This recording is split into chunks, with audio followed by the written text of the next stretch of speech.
Hola, es un placer tenerte aquí. Antes de comenzar, suscríbete al canal y dale like al vídeo.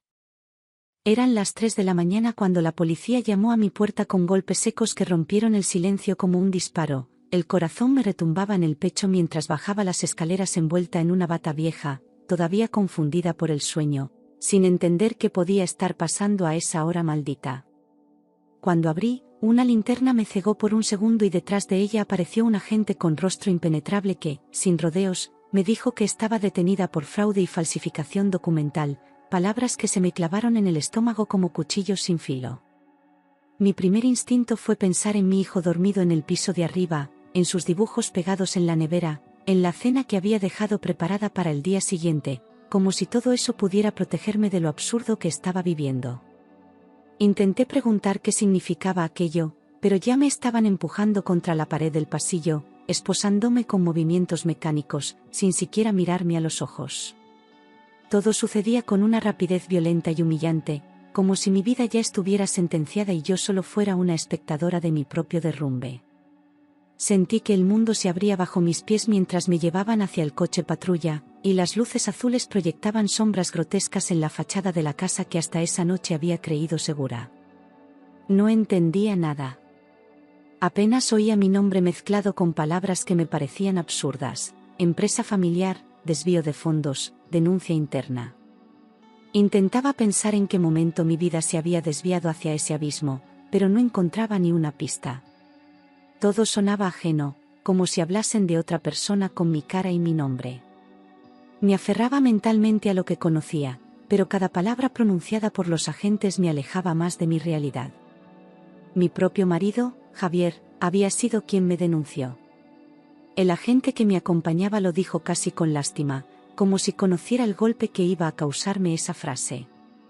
A su lado, mi suegra, doña Carmen, fingía indignación mientras negaba con la cabeza y se cubría el pecho como una actriz barata. Nadie en esa casa me había defendido, al contrario, estaban todos alineados, preparados, como si hubieran ensayado esa escena durante semanas. Sentí que me arrancaban el alma de cuajo. Intenté preguntar qué ocurría, pero los agentes me esposaron sin dejarme tocar el teléfono ni recoger mis cosas. Me dijeron que tenía derecho a guardar silencio y lo siguiente fue el portazo tras de mí. Las luces de la sirena iluminaban mi casa por última vez mientras la veía alejarse por el retrovisor. Me quedé sin palabras, sin fuerza, sin una sola certeza. Solo sabía que todo lo que había construido se estaba desmoronando en segundos. Pasé las horas en un calabozo helado, sin manta ni respuesta. Me dejaron sola, en una sala de cemento con olor a humedad y restos de otros gritos. No podía creer que el hombre con el que dormía me hubiese entregado así, con esa frialdad quirúrgica. Ni siquiera lloré, porque aún no entendía si aquello era una pesadilla o el comienzo de una condena real. Me sentía vacía, flotando en una oscuridad que no reconocía. Me acusaban de haber transferido dinero de la empresa familiar a una cuenta a mi nombre. Yo ni siquiera sabía manejar esas cuentas. Javier se ocupaba de todo lo financiero, siempre dijo que yo no entendía de números. El tono del interrogador era duro, como si ya tuviera una imagen clara de mí como delincuente. Cada pregunta iba cargada de sospecha, y cualquier respuesta mía sonaba a excusa. Me trataron como si fuera culpable desde el primer minuto. Me asignaron un abogado de oficio que apenas me escuchó. Llegó con prisa, hojeó unas páginas y dijo que lo mejor era colaborar para reducir la condena. Le pedí que revisara los documentos, que investigara, que yo no había hecho nada, pero solo asentía como si ya lo hubiese decidido todo. Parecía más interesado en cerrar el caso rápido que en ayudarme. En ese momento supe que estaba completamente sola. Javier no acudió a la comisaría. Nadie de su parte vino. Mi suegra declaró que llevaba meses comportándome raro y ocultando papeles, y lo dijo con una seguridad venenosa. Todo sonaba tan perfectamente armado que dolía más que los barrotes. Nadie preguntó por qué una madre sin antecedentes se habría vuelto criminal de repente. Mi palabra no valía nada frente al teatro que ellos montaron. En menos de 2 semanas me presentaron ante el juez. Todo estaba preparado: testigos, pruebas, incluso los gestos de repudio del público. Nadie quiso escuchar mi versión, nadie preguntó por qué mi firma no coincidía o por qué los movimientos bancarios eran anteriores a mi supuesto conocimiento. Fui tratada como un expediente más, una línea más en el calendario judicial. Era culpable antes de abrir la boca. 2 años y medio de prisión por fraude y falsificación. No lloré. Solo sentí un vacío seco, imposible de llenar, como si me hubieran extirpado la vida sin anestesia. Ni siquiera miré a Javier cuando lo vi en la sala, su rostro era tan sereno que parecía un extraño. Me llevaron sin permitir despedidas, sin una sola palabra que explicara todo ese infierno. Vi cómo lo apartaban de mí en el tribunal mientras gritaba: «Mamá». Aquello me rompió más que la sentencia, más que la celda, más que cualquier traición. Quise correr, abrazarlo, prometerle que todo iba a estar bien, pero los agentes no me lo permitieron. Su llanto se quedó suspendido en mi memoria, como un eco que jamás se apagaría. Ese momento selló mi caída. Me trasladaron a Alcalá Meco con otras mujeres esposadas, cada una perdida en su propio abismo. La celda que me asignaron era compartida, con 2 literas, un lavabo metálico y un olor constante a lejía y encierro. Las paredes parecían haber escuchado demasiados lamentos. Me dieron una manta fina y una muda usada. Así empezó mi nueva rutina, sin nombre ni futuro. Madrugar era obligatorio, igual que limpiar el pasillo y fingir que comías algo con sabor. Las horas se arrastraban entre silencio, tareas inútiles y miradas perdidas. Dormir con la luz encendida era una tortura lenta que te hacía olvidar qué día era. Las mujeres hablaban poco y reían menos. Allí, el tiempo no pasaba, se acumulaba. Nadie vino a visitarme. No una carta, no una llamada, no un mensaje preguntando si estaba viva. Sentí que me habían borrado del mundo, como si nunca hubiese existido. Cada día me preguntaba qué le habrían dicho a mi hijo, si me odiaba, si me creía culpable. La soledad era más cruel que las rejas. Compartía el espacio con Ana, una enfermera condenada por un error médico que mató a un paciente. No hablaba mucho, pero tenía una calma que me sostenía cuando yo me rompía en pedazos. Me enseñó cómo evitar peleas, cómo respirar cuando todo dolía, cómo no volverse loca. Su presencia fue mi único ancla. No éramos amigas, éramos aliadas de supervivencia. Una voluntaria que traía periódicos a la prisión me mostró una página sin palabras. Mi casa, la que compramos juntos, aparecía como vendida. No entendía cómo podía ser posible si estaba a nombre de los dos. El suelo pareció hundirse bajo mis pies otra vez. Me temblaron las manos de rabia, pero también de impotencia. ¿Cómo habían podido hacerlo? Durante noches no pude dormir. Si habían vendido la casa sin mi consentimiento, solo había una explicación: habían falsificado mi firma. Empecé a recordar cada documento, cada reunión, cada vez que confié ciegamente. Sentí náuseas al pensar en la posibilidad de que todo hubiera sido planeado desde antes. Me estaban robando incluso desde dentro. Aquello confirmaba que no solo me habían acusado, sino que también se estaban lucrando a mi costa. No era un error, era una estrategia. Me habían destruido legalmente y ahora querían borrar cada rastro de mi vida. El dolor ya no era tristeza, era rabia contenida. Juré que si salía de allí, no me quedaría callada. En un taller jurídico dentro de la prisión conocí a Laura, una abogada voluntaria recién graduada que revisaba casos de mujeres injustamente condenadas. Le hablé sin mucha esperanza, pero me escuchó con una atención que me desarmó. Tenía una mirada limpia, sin juicio. Dijo que si conseguía acceso al expediente, revisaría cada documento. Por primera vez, alguien me creyó. Le conté mi historia. No omití nada, ni siquiera lo que me avergonzaba. Laura tomó nota con rapidez y me hizo preguntas que nunca me habían hecho antes. Dijo que todo le sonaba a montaje y que no me prometía nada, pero que lo intentaría. Cuando se fue, me quedé con el corazón latiendo diferente. Algo, por fin, se había movido. Semanas después, Laura volvió con el rostro tenso y los papeles temblando en las manos. Había descubierto errores graves en la pericia caligráfica usada en el juicio, las firmas no coincidían con mi letra real. Me mostró comparaciones evidentes. ¿Cómo nadie lo había notado antes? Esa prueba podía cambiarlo todo. Me aferré a ella como si fuera aire. Laura encontró en el expediente algo aún más devastador que las firmas falsas, copias de correos electrónicos entre Javier y su madre donde hablaban de limpiar el nombre de la familia y sacrificar lo necesario. Las fechas coincidían con los días previos a mi detención. Usaban claves, pero la intención era clara. Me habían entregado con cálculo, no por error. Era una traición escrita, firmada y archivada. Con toda esa información, Laura preparó una solicitud de revisión del caso ante la Audiencia Provincial de Madrid. Incluyó las pruebas caligráficas, los correos y las irregularidades del proceso. Me explicó cada paso con paciencia, como si supiera que yo necesitaba volver a confiar en algo. Por primera vez desde mi condena, se hablaba de justicia con seriedad. Firmé los papeles con la mano temblando, pero decidida. Pasaron meses. Cada día me levantaba sin saber si seguiría allí una semana más o un año entero. Cada vez que alguien decía mi nombre, el corazón me latía con violencia, esperando noticias. Ana me ayudaba a no derrumbarme, pero había noches que lloraba en silencio, apretando los dientes. No quería esperanza falsa, pero ya no podía vivir sin ella. Una mañana, vinieron a buscarme. Me esposaron como siempre, pero esta vez me dijeron que era para declarar.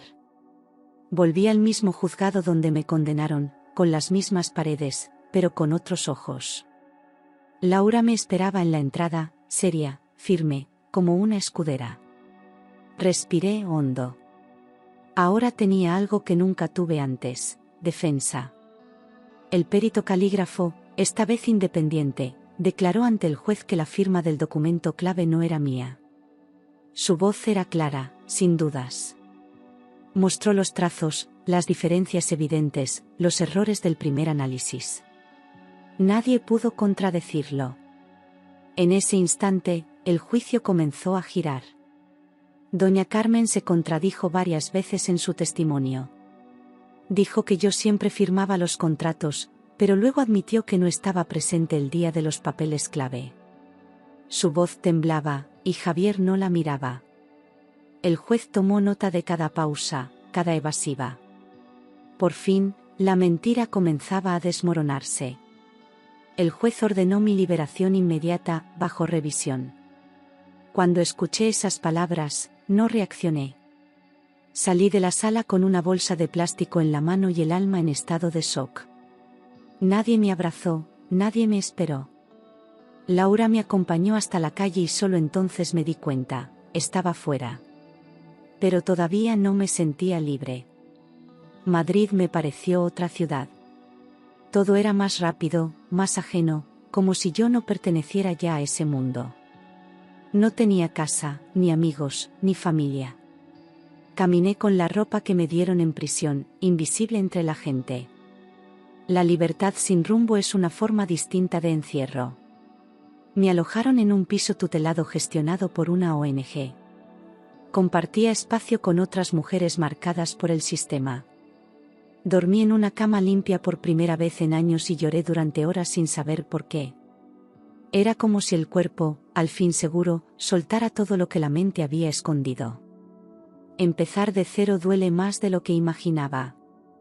Laura siguió trabajando sin descanso. Descubrió transferencias recientes desde una cuenta de la empresa familiar a otra conjunta de Javier y su madre. El patrón era el mismo, dinero que debía estar invertido, desapareciendo en gastos personales. Esta vez no había excusas. Las pruebas eran sólidas, y cada hallazgo me devolvía un trozo de mí. Un excontable de la empresa aceptó declarar tras ser contactado por Laura. Dijo que Javier le ordenó manipular los balances para que parecieran inconsistencias provocadas por mí. Mostró correos, notas internas y registros ocultos. Su testimonio fue demoledor. Por primera vez, alguien del entorno confirmaba la conspiración. Con esas pruebas, la policía consiguió una orden de registro para la casa de doña Carmen. Revisaron oficinas, cajas fuertes, discos duros. En un cajón cerrado, encontraron contratos firmados con mi nombre y tinta reciente. Eran documentos falsificados, usados para legalizar la venta de la casa. Todo encajaba. Las pruebas demostraron que el dinero desaparecido de la empresa nunca salió realmente, se había desviado a cuentas personales de Javier y su madre. Compraron coches, reformaron una finca, incluso pagaron deudas familiares. No era un descuido, era una operación deliberada. Mi condena fue su coartada perfecta. Aquella mañana, a las 8, la policía llamó a su puerta. Igual que hicieron conmigo años atrás, pero esta vez no era un error. Doña Carmen abrió en bata de seda, sorprendida pero no asustada. Javier aún dormía. Ambos fueron arrestados en silencio, sin lágrimas ni gritos, solo con la verdad detrás. Los agentes la encontraron intentando quemar papeles en la chimenea. Gritaba que eran cartas personales, que no entendía nada, que todo era un malentendido. Pero sus manos manchadas de ceniza decían lo contrario. Le retiraron los documentos medio calcinados. Era demasiado tarde para fingir. Intentó huir en su coche al enterarse del registro, pero lo detuvieron a las afueras de Madrid, en una gasolinera. Iba solo, sin maletas, con el rostro desencajado y la ropa arrugada. No opuso resistencia. Por fin enfrentaba lo que me había obligado a vivir a mí sin motivo. La justicia lo había alcanzado. Observé todo desde el coche de Laura. No sentí alegría, ni venganza, ni alivio inmediato. Solo una calma profunda, una quietud que no conocía. Verlos esposados no me devolvía el tiempo perdido, pero ponía fin a la mentira. Por primera vez, respiré sin peso. Los medios no tardaron en hacerse eco. Mujer inocente sale de prisión tras ser incriminada por su marido y su suegra. La noticia se expandió con fuerza. Algunas personas me escribieron pidiendo disculpas por haber creído en lo que se dijo de mí. Yo no contesté. No necesitaba compasión, solo verdad. El juez que me condenó compareció ante la prensa y reconoció errores en la instrucción del caso y falta de verificación adecuada de pruebas. Era la primera vez que alguien del sistema asumía responsabilidad. No lo odiaba, pero tampoco lo perdonaba. Solo quería que no volviera a ocurrir con nadie más. El Estado me concedió una compensación por daños morales y económicos. No era suficiente para reparar el dolor, pero al menos era una forma de reconocimiento. Con ese dinero, planeé algo que no tenía nada que ver con venganza. Solo quería empezar de nuevo. Esta vez, desde la verdad. Me recibió en silencio, de pie, con los brazos cruzados y la mirada confundida. Habían pasado demasiados años y yo no era la madre que recordaba. Me acerqué sin saber qué decir, y entonces él corrió y se abrazó a mí como si no quisiera soltarme nunca. Lloramos los dos, sin palabras, solo con ese temblor de alma que no se finge. En ese momento, supe que aún podía reconstruirme. Los medios siguieron el juicio contra Javier y doña Carmen como si fuera un espectáculo. Me llamaban, me buscaban, querían entrevistas, titulares, lágrimas en directo. Pero yo no quería ser una víctima pública ni darles mi dolor como carnaza. Cerré la puerta, apagué el móvil. Lo único que me importaba ahora era mi hijo y mi paz. Javier fue condenado a 4 años de prisión por fraude, falsificación y denuncia falsa. Doña Carmen recibió 3.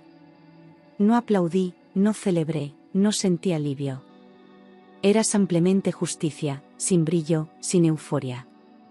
Habían destruido una vida y ahora perdían la suya entre barrotes, igual que yo perdí la mía sin merecerlo. Javier me escribió una carta desde prisión. No la abrí. La guardé en un cajón, no por odio, sino porque ya no necesitaba sus palabras. Nada de lo que dijera podía cambiar lo que hizo. Su arrepentimiento, si existía, llegaba tarde. Había elegido su camino cuando me entregó. No necesitaba oír sus explicaciones. La justicia ya había hablado por mí. Y aunque no podía recuperar los años robados, sí podía decidir qué hacer con lo que quedaba. No cargaría más con culpas ajenas ni heridas abiertas. Cerré esa etapa no con rencor, sino con determinación. Compré un pequeño piso en las afueras con la indemnización. Era modesto, pero cada rincón era mío. Dormí la primera noche con las ventanas abiertas y sin miedo. No había lujos, pero sí libertad. Por fin, el futuro me pertenecía. Empecé a colaborar con una fundación que ayuda a mujeres víctimas de errores judiciales. Escuchar sus historias era como revivir la mía, pero también como sanar poco a poco. Nadie entendía mejor que yo lo que es perderlo todo injustamente. Y ahora podía hacer que otras no se sintieran solas. Convertí el dolor en fuerza. Una tarde, ayudando a una chica recién liberada, me vi reflejada en su rostro lleno de rabia y miedo. Le dije que un día iba a sonreír de verdad, como yo lo hacía en ese instante. Y entonces me di cuenta de que, por primera vez, mi sonrisa no era un gesto, era real. Había cerrado el círculo sin darme cuenta. Estaba viva. Legalmente añadí el apellido de mi madre y quité el de Javier. Era simbólico, sí, pero también un acto de justicia personal. Ya no me definía su sombra ni su historia. Quería llevar solo aquello que me honraba. Era mi forma de empezar limpia, con mi propio nombre. Un día, la voluntaria que me mostró aquel periódico en prisión vino a verme al despacho de la fundación.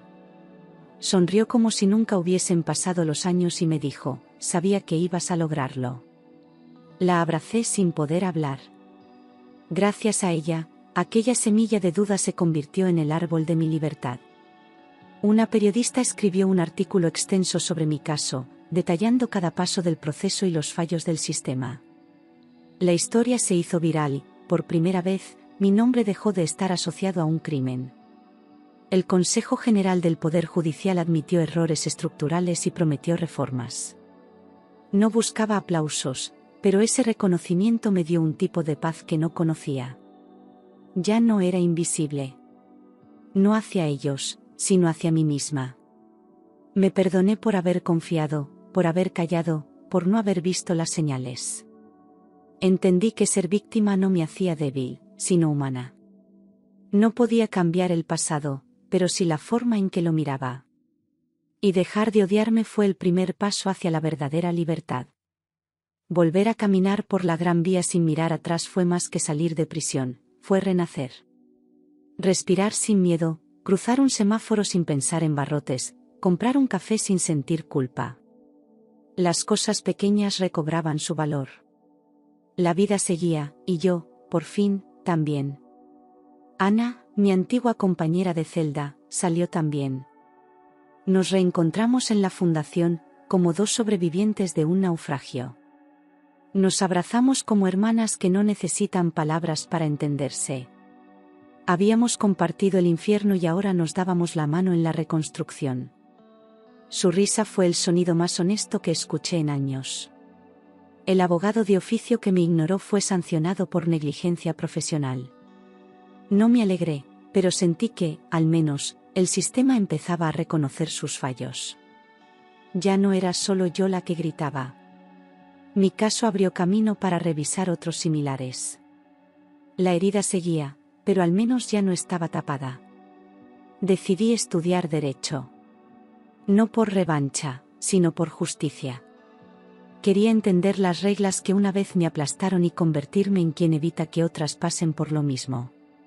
No fue fácil, pero cada página que leía me acercaba a algo más grande que mi historia.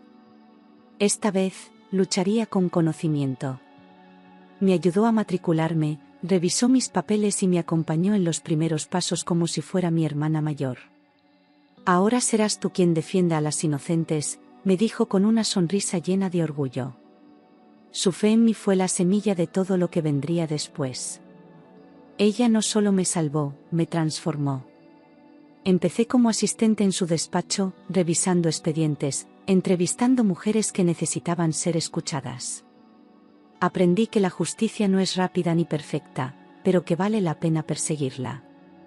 Cada historia era un eco de la mía, y cada victoria, una pequeña redención. Trabajar en eso me devolvía vida. Un día, al verme estudiar de madrugada y preparar casos reales, mi hijo se me acercó y dijo: «Mamá, eres la persona más valiente que conozco». No necesité nada más. Ningún título, ninguna medalla. Ese momento borró años de culpa y silencio. Su admiración era mi mayor recompensa. Supe que Javier y su madre habían sido trasladados a cárceles separadas por conflicto interno. No sentí nada. Ni alivio, ni rabia, ni satisfacción. Eran solo dos nombres que ya no tenían poder sobre mí. Por fin, eran parte del pasado, no de mi presente. A veces recordaba las noches frías en la celda, el ruido metálico de las puertas, los pasos ajenos en la oscuridad. Pensaba en cómo aguanté sin quebrarme del todo, en cómo me reconstruí desde los restos. No había olvido, pero tampoco dolor constante. Era como mirar una cicatriz que ya no sangra. De allí nací de nuevo. El tribunal archivó definitivamente mi causa y borró todos mis antecedentes.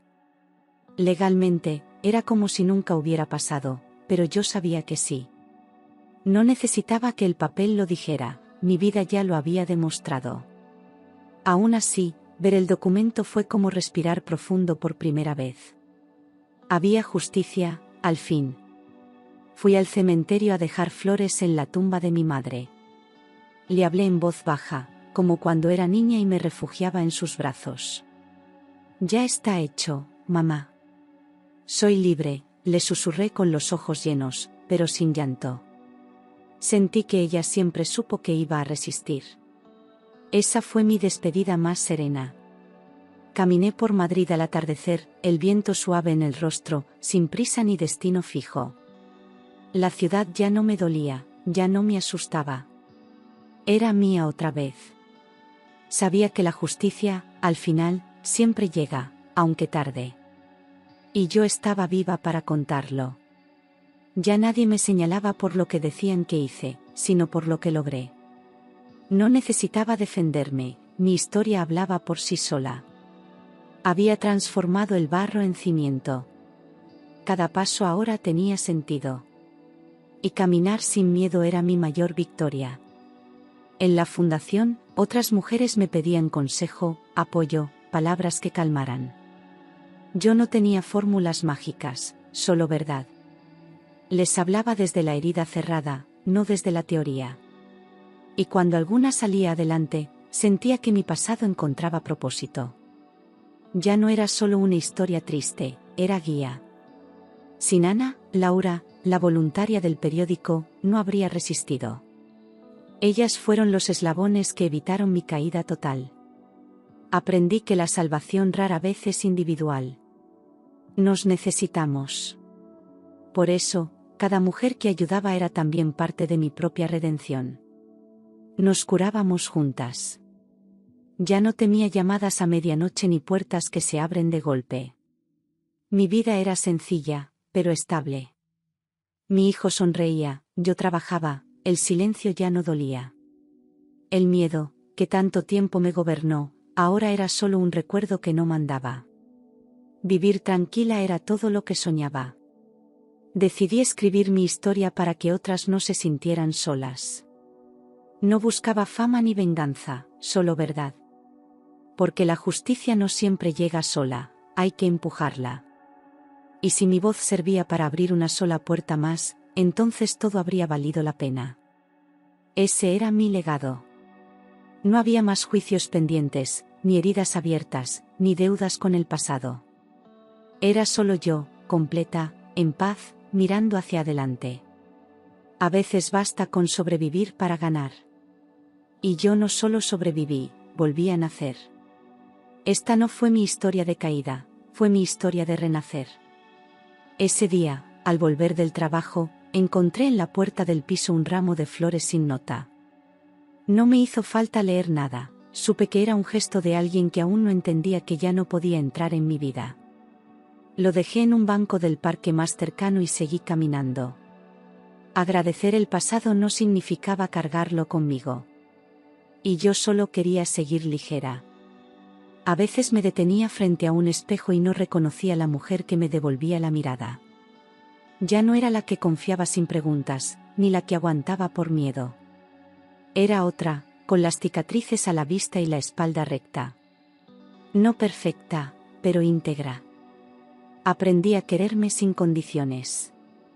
Recibí una invitación para dar una charla en una universidad sobre resiliencia. Dudé. ¿Yo? ¿Frente a desconocidos? Pero fui. Conté mi historia sin lágrimas, con la serenidad de quien la ha vuelto palabra y no herida. Al terminar, una joven me abrazó y dijo, «Gracias por no rendirte». Eso me bastó. Nunca volví a ver a Javier ni a su madre. No sabía si seguían presos, si salieron, si vivían en otro país. Y no quería saberlo. El verdadero cierre no venía con su castigo, sino con mi libertad emocional. No les debía nada. Ni siquiera el odio.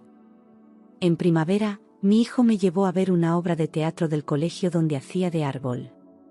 Al final me saludó con la mano desde el escenario y gritó, «Esa es mi mamá». Fue la primera vez que me sentí completa, entera, con un pasado resuelto y un presente vivo. La vida, al fin, sonaba a hogar. Las mujeres de la fundación organizaron una cena sin motivo, solo por celebrar que estábamos vivas. Reímos, brindamos, bailamos. Nadie habló de lo que habíamos perdido, solo de lo que habíamos conquistado. En ese salón, sin jueces ni abogados, se respiraba justicia real. Una noche soñé con mi madre. Me acariciaba el cabello y decía, «Ahora sí, hija. Ahora sí eres libre». Me desperté con los ojos mojados, pero tranquila. El sueño no dolía, consolaba. Como si ella también hubiera estado esperando este final. Publicaron mi libro meses después, sin alardes. Se vendió bien, pero lo que más me emocionó fueron las cartas que llegaron de mujeres en todas partes del mundo. Algunas aún presas, otras recién liberadas. No estaban solas. Yo tampoco. La justicia no llegó a tiempo, pero llegó. Y aunque nunca recuperé todo lo que perdí, gané algo más valioso, la certeza de que resistir fue mi mayor acto de dignidad. Ahora mi vida era mía. Y cada día que pasaba era un triunfo silencioso, pero eterno.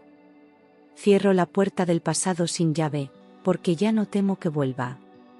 Camino por la calle sin mirar atrás. La ciudad es la misma, pero yo no.